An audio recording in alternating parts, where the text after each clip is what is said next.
everyone, and welcome back to this Tuesday edition of the 5-Star News. I'm Kayla Cumbie, and I hope everyone had a great holiday weekend. And with the holiday weekend, we only had one day to prepare for this show. So this is a little abbreviated show for you on this Tuesday edition of 5-Star News. First, we have What's Up Heritage, brought to you by Cole Denton. Hello, Generals. I'm Cole Denton, and welcome back to What's Up Heritage, keeping things as requested, short, sweet, and to the point. Let's get to it.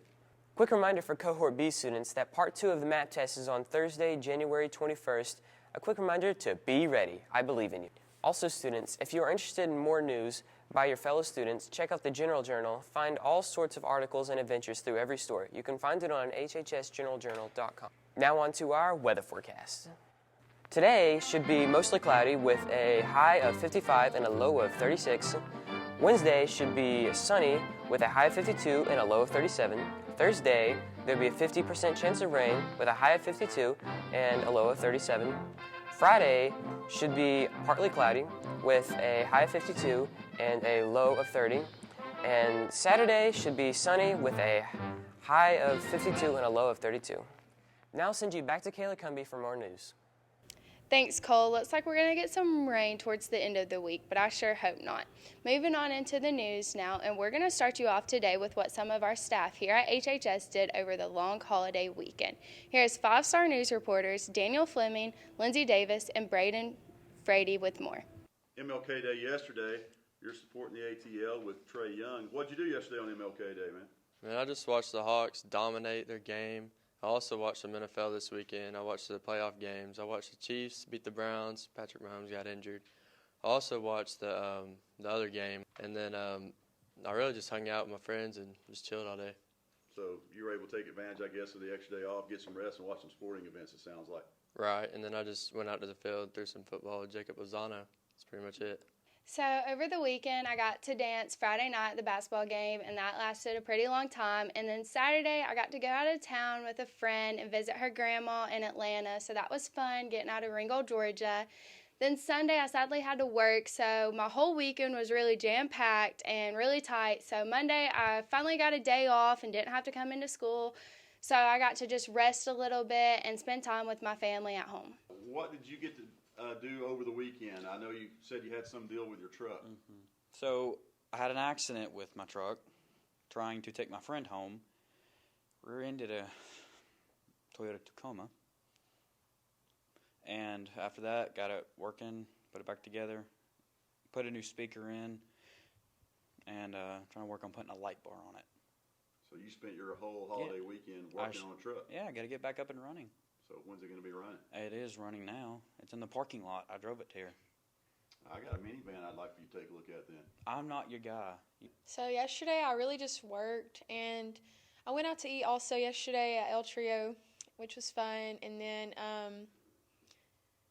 Saturday and Sunday I just worked as well. Saturday I had more of a shorter shift, so it wasn't as bad. So I got to rest and enjoy it and get caught up with everything. So yeah, that's about it. Thanks, guys, for that report. Sounds like everyone had a really great long holiday weekend. Moving on now, and we're going to get you into one of our newer segments on this show by Ben Dineski, and it's called Ben Don't Ask Me. Last week, the question was, what can blood at a crime scene tell you? And Hunter Johnson did a really good job explaining this question. But this week, I hear the question is broadcasted related. But don't ask me. Let's ask Ben. Take it away, Ben. Hello, my name is Ben Dineski, and welcome to this segment of Ben Don't Ask Me. Today, our question comes from Casey Capote. I would like to know, what are the fundamentals of making a video? Well, don't ask me. Let's go ask our film teacher, Coach Green. This is Coach Green, and we think he might be able to answer our question. So, Coach Green, what are the fundamentals to making a video? Well, there's a lot of fundamentals to making a video, but I think you guys are doing a pretty good job of it here. You got the camera, you need a camera, right? You got a microphone for sound, but I think one of the most important things and fundamentals of shooting video is using a tripod and keeping your shot steady. And then there's a couple of shots that you need to always get when you're shooting a sequence. It's called wide, medium, and tight. So if you get the wide, medium, and tight shots, use a tripod, have a microphone for your sound, I think you're well on your way to shooting a pretty good video. Well, thank you, Coach Green. Time for a break here on the show, but when I get back, it's sports time. We had huge basketball wins over the weekend, and our wrestling team is going to state. All those stories and more coming up next. General basketball fans, listen up. 2 huge games to tell you about coming up this week. The first one will be a big-time region matchup with the Raiders of Southeast Whitfield. That'll take place right here Friday night with the girls' game starting at 7, and the boys will tip off at 8:30. We need that region game to hold on to first place for the boys. As for Saturday night, we'll head over to Ringgold for that classic rivalry, the Tigers against the Generals. We need your support both nights, so come out and enjoy some basketball. Friday at home versus Southeast, Saturday on the road at Ringgold. Welcome into sports, everyone, and our boys and girls basketball team took on Pickens County last Friday, and both games had major region tournament implications on the line.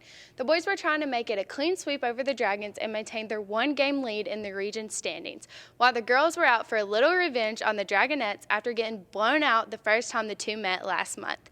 Enough for the build-up, let's get you over to the recap, starting with the boys by 5-star sports reporters Ron Heat and Hayden Johnson, followed by the girls recap by Jacob Hawkins.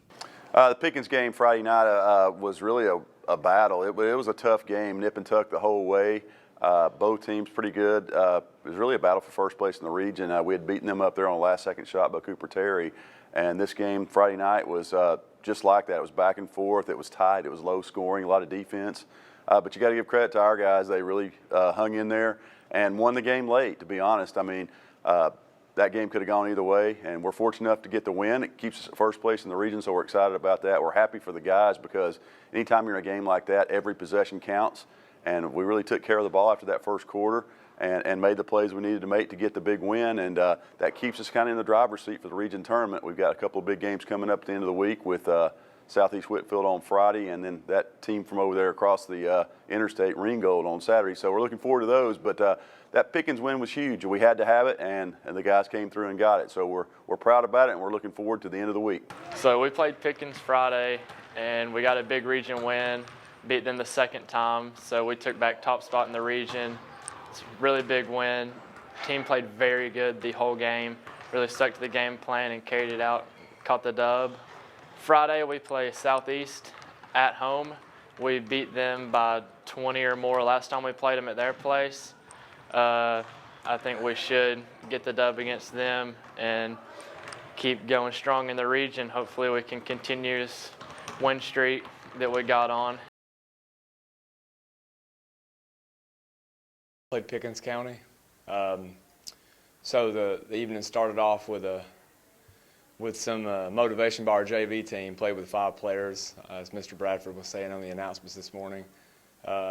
Had no subs, played the entire game, showed a lot of character, a lot of toughness, and I think that set the tone for the evening, for the rest of the night for the girls. And I think our varsity kind of fed off of their energy from the first game and kind of went in with a point to prove.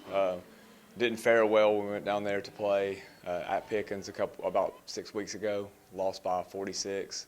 So we had a lot to prove and a lot to redeem, and so I feel like the girls did that. They played really tough, hard-nosed basketball. We varsity only played 7 players, so it wasn't many more than that. So depth was an issue, but the girls hung tight and got a little bit of foul trouble.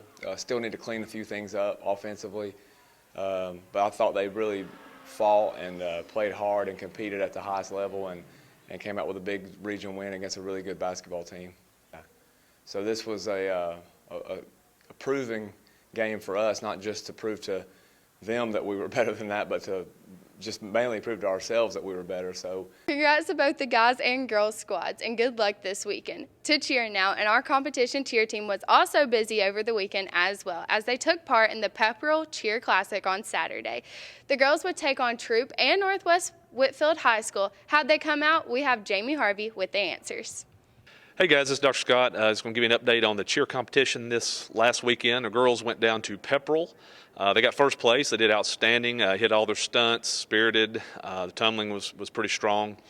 Got a lot of competition this year. I got some great teams in the region. Northwest is always solid. Cedartown's very good. But we've got a very good team here. This past weekend, the cheerleaders competed at Pepperell High School. They did really well. They got first place, so we are super proud of them. And 2 weeks from now, we host our competition at Heritage, which is always a big hit, and we're super excited about it. Here, my daughter's on the team, Abby, as well.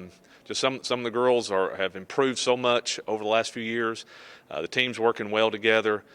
We had our first competition last weekend, and we got first place, and I'm just looking forward to regions with my girls. We had a competition at Pepperell this weekend, and we got first, and now we have 2 more competitions until regions, so we're working really hard, and we hope to prepare and do really good at regions, and we're really excited. I think they have a very good chance at the region and state this year as long as they hit and they continue to work hard and pull together. But very good team, very good performance last few weeks. They've won so far every competition they've been in, so that's good. But got a good team and hoping for big things this year. Congrats, girls, on winning the title. To wrestling now, and Coach Cass' team was on the mat Saturday as well, competing in the region wrestling tourney that took place right here at Heritage. The Generals needed to finish in the top 4 to qualify for state. Could they get it done? Here's 5-Star News reporters Lindsay Davis, Brandon Frady, and Daniel Fleming with the recap. All right, so the Heritage Wrestling team hosted the Region 7-4A duels this past weekend. We had teams from all over the region there. Unfortunately, one team was quarantined out. That was Ridgeland, but everybody else was able to be there, and there was a lot of good wrestling going on. Our team did well. We ended up qualifying for state. We had some tough matches for sure, and we took some big hits during the thing. We had 2 of our main wrestlers get injured, and they're out for the state most likely, which will be this weekend. We're still waiting on GHSA to release all the information about that, but we think that we're probably going to Marist, but that's not 100% yet. Also, we had several guys who did really well, Tate Thomas and Kanan Huey. We're going to prepare this week and go down to the state preliminaries and try to advance on to Macon. So if we win our, I think 2 matches there, then we should advance on to Macon for the final 8. So we'll have a number 1 team from another region, but we've been wrestling well, so hopefully we can overcome our injuries and move on to the next level. Thanks for that recap, but that'll do it for this Tuesday abbreviated edition of the 5-Star News. We'll have Jamison Shook join you Friday for a brand new report. But until then, have a great week and stay classy, Heritage.